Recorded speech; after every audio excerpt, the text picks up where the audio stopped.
მოგესალმებით. დღეს მინდა ვისაუბრო თუ რატომ და როგორ უნდა შეიმოწმოს ქალმა თავისი კვერცხუჯრედების მარაგი.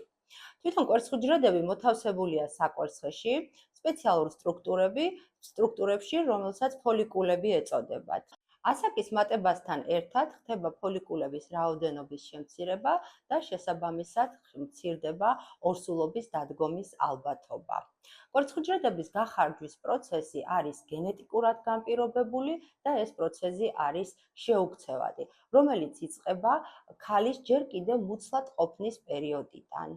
იმისათვის, რომ მოხდეს კვერცხუჯრედების მარაგის შეფასება, საჭირო არის ჩატარდეს ორი მარტივი დიაგნოსტიკური ტესტი.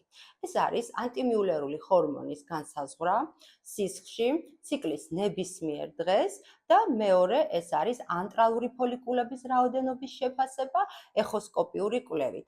ანტრალური ფოლიკულები ეს არის მცირე ზომის ფოლიკულები, რომლის ზომა არის 4-დან 8 მილიმეტრამდე. თუ ანტიმიულერული ჰორმონის მაჩვენებელი არის 1-დან 2 ნანოგრამ მილilitrამდე, ხოლო ანტრალური ფოლიკულების რაოდენობა თითოეულ საკვერცხეში 5-ის ფარგლებში არის, ეს ნიშნავს, რომ კვერცხუჯრედების მარაგი არის ქვედა ზღვარზე. თუ კი არის უფრო მეტი მაჩვენებლები, რა თქმა უნდა, უკეთესი არის, ხოლო თუ კი არის უფრო დაბალი მაჩვენებლები, აქ უკვე არის ტენდენცია შემცირებისკენ.